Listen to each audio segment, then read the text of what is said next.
Frères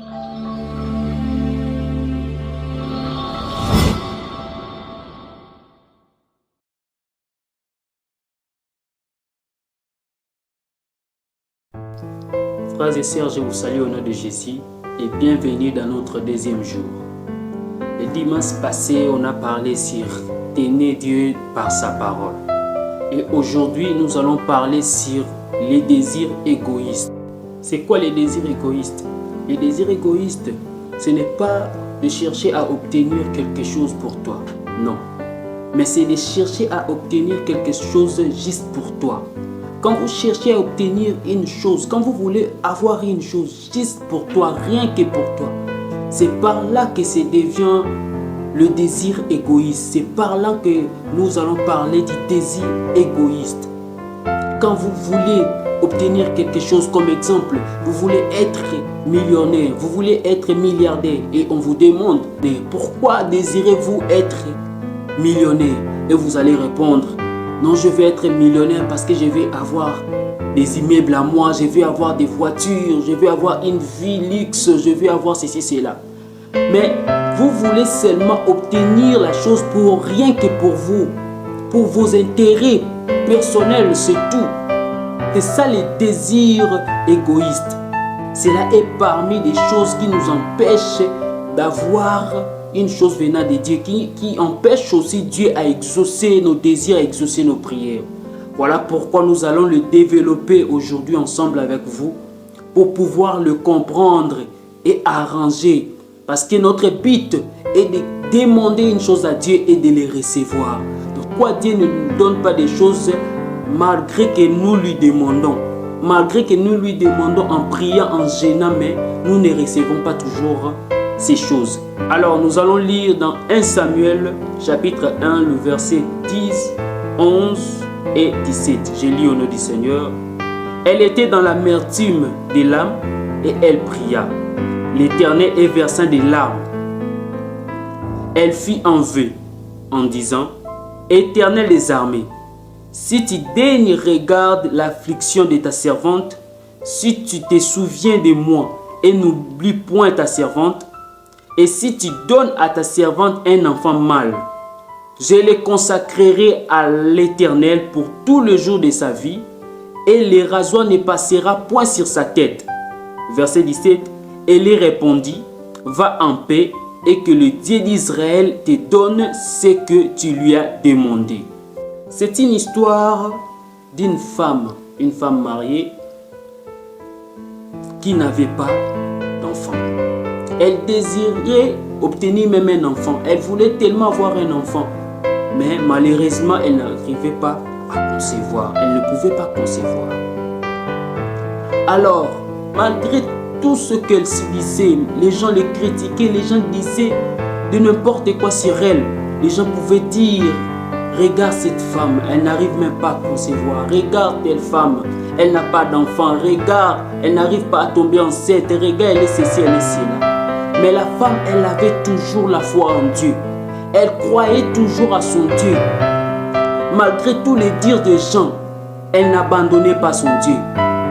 Elle était toujours déterminée. Elle savait un jour que son Dieu lui donnerait un enfant. Malgré tout ce qu'elle désirait, malgré ses souhaits, malgré ses prières, elle pouvait prier, elle pouvait gêner. Elle pouvait aller même dans des montagnes, mais elle n'obtenait toujours pas la chose. Elle n'obtenait toujours pas ce qu'elle désirait. Dieu ne lui donnait toujours pas. Malgré ça, elle était toujours déterminée. Elle savait, elle avait toujours foi à Dieu. Elle n'abandonnait jamais. Je pouvais imaginer Anne s'asseoir quelque part et dire: je sais que mon Rédempteur est vivant. Je sais qu'un jour, il me donnera un enfant. S'il était capable de donner un enfant à Sarah à 90 ans d'âge, il fera la même chose avec moi. Il est capable. Anne était là. Elle avait foi en Dieu. Elle avait une foi inébranlable à son Dieu. Elle croyait en son Dieu. Elle croyait tellement. Mais malgré ces choses, Dieu ne lui donnait toujours pas ce qu'elle désirait. Dieu ne lui donnait toujours pas l'enfant qu'elle désirait. Pourquoi? C'est ça ce que nous allons parler aujourd'hui. C'est ça ce que nous allons développer pendant ces sessions. Vous savez, si des fois nous n'obtenons pas quelque chose venant de Dieu, malgré qu'on est fidèle à sa parole, malgré que notre vie est conforme à sa parole, c'est parce que nos désirs sont égoïstes. C'est parce que ce que nous cherchons à obtenir, nous voulons l'obtenir juste pour nous. Cela limite à des intérêts personnels. La chose qui nous empêche des fois, c'est ça. La chose qui empêche des fois Dieu de nous donner quelque chose, parce qu'il voit de loin, il voit que tu désires obtenir la chose rien que pour toi. Tu désires obtenir cela à des intérêts personnels.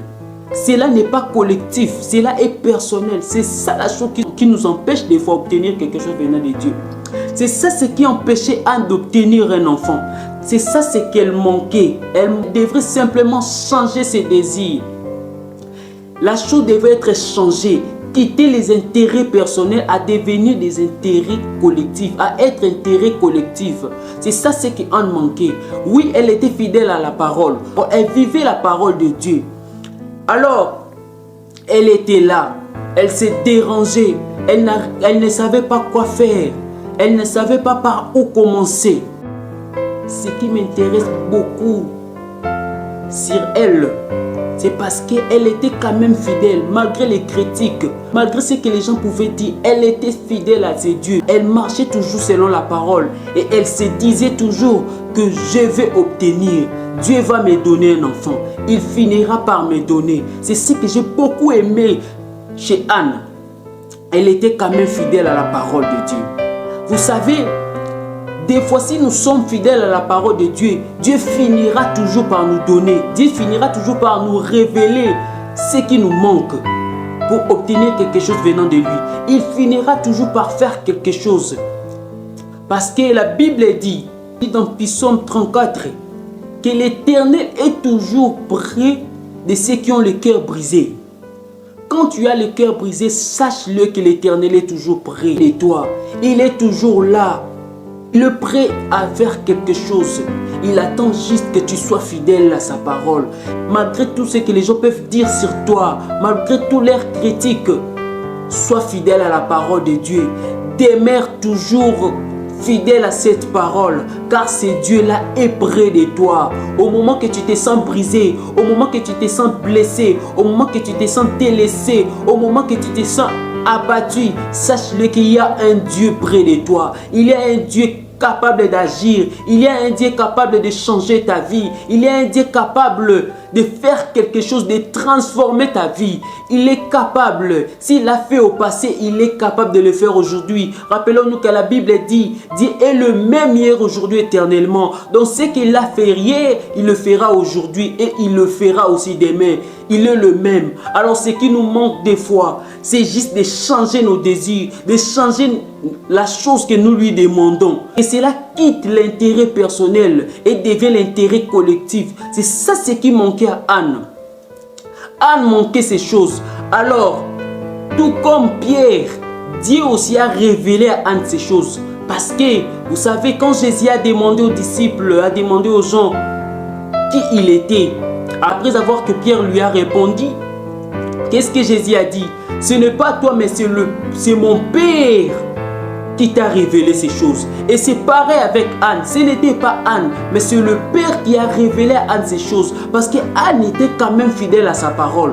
Malgré tout, elle demeurait toujours fidèle à sa parole. Voilà pourquoi il était obligé de le révéler, de l'aider. Il était obligé de l'aider à comprendre qu'est-ce qui lui manquait.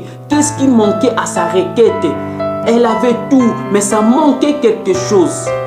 Alors, quand Anne a compris ces choses, elle s'est levée comme quelqu'un qui a compris ce qui manquait. Elle était là, elle savait que j'ai eu la solution. Elle priait, elle a dit maintenant ce qui lui manquait. Elle a dit, si tu te souviens de moi et n'oublie point ta servante, et si tu donnes à ta servante un enfant mâle, oh, écoutez maintenant la chose.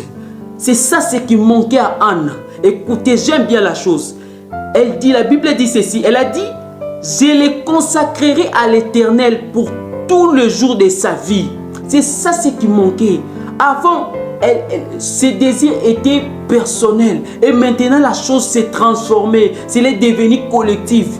Elle ne veut plus seulement recevoir un enfant pour elle. Elle veut maintenant que cet enfant soit un servant de Dieu. Que cet enfant puisse servir Dieu toute sa vie. Elle a dit, je le consacrerai pour toi, je le consacrerai, je le mettrai à ton service. C'est ça ce qui manquait à Dieu. Et quand Dieu a vu la chose, et quand Dieu a vu ce chemin, c'est ça ce qui manquait à Anne. Des fois, c'est ça ce qui nous manque. C'est de changer, de transformer nos intérêts. Nos intérêts sont tellement égoïstes. Nous voulons tellement recevoir des choses, mais nous voulons recevoir ces choses-là rien que pour nous. Pourquoi veux-tu recevoir ce que tu demandes à l'Éternel? Posons-nous cette question. Pourquoi je veux les recevoir? C'est seulement pour mes désirs. C'est seulement pour me sentir mieux. Pourquoi veux-tu être guéri de cette maladie? Quand tu seras guéri, qu'est-ce que tu feras ensuite? Parce que c'est ça ce qui nous manque. C'est ça la chose que nous devons nous demander. Pourquoi veux-tu être béni? Pourquoi veux-tu avoir ceci? Pourquoi veux-tu avoir cela? Quand tu l'auras, que feras-tu avec? C'est ça la question. Quand Anne a compris cela, quand Anne a compris que ses intérêts étaient égoïstes, quand Anne a compris que ses intérêts étaient personnels et cela devrait être changé, Anne a changé la chose. Anne a changé la chose. Dieu lui a aidé, oui. Dieu lui a aidé à comprendre cela parce qu'elle était fidèle à Dieu. Dans cette vidéo, ce que j'aimerais que nous puissions comprendre, c'est quoi? Nous devons à tout prix rester fidèles à la parole de Dieu. Peu importe les difficultés, peu importe les souffrances, nous devons quand même rester fidèles à la parole de Dieu. La deuxième des choses, c'est quoi? Nous devons changer nos désirs. Cela devrait quitter l'intérêt personnel pour devenir l'intérêt collectif. C'est ça ce qui nous manque des fois. Après cela, écoute ce que Dieu a fait maintenant. Dieu a suscité Élie.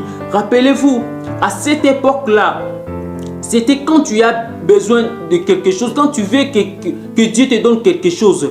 Vous devez prendre chèvre comme sacrifice et vous allez l'amener au temple. Et là, vous allez le donner chez les sacrificateurs. Quand vous allez le donner chez les sacrificateurs, il va prendre cela et l'offrir à Dieu. Après, il va maintenant demander à Dieu d'exaucer vos souhaits, de vous donner ce que vous désirez. Alors Dieu a suscité Élie. Maintenant, pour penser la chose, pour faire la finalité de la chose, Dieu a suscité Élie. Écoute maintenant ce que la Bible dit, ou ce qu'Élie a dit.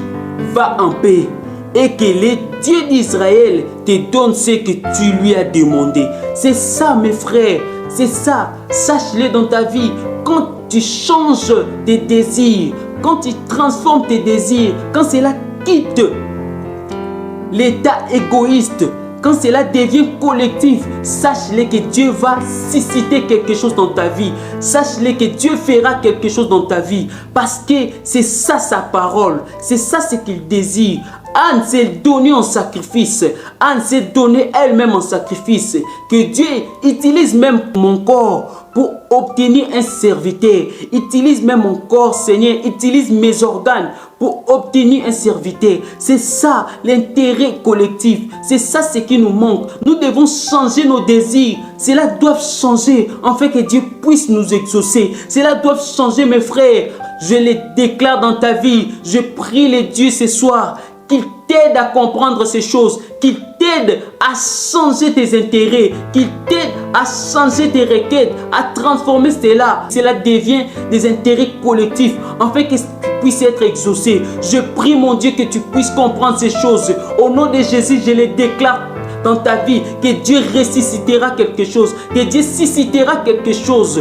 Au nom de Jésus, je les déclare dans ta vie, que tu auras l'enfant que tu désires. Au nom de Jésus, je les déclare dans ta vie, que tu seras béni comme tu le désires. Au nom de Jésus, je les déclare dans ta vie, que tu réussiras comme tu le désires. Mais mes frères et sœurs, nous devons juste cesser d'être égoïste par nos désirs. Nous devons vivre pour les autres.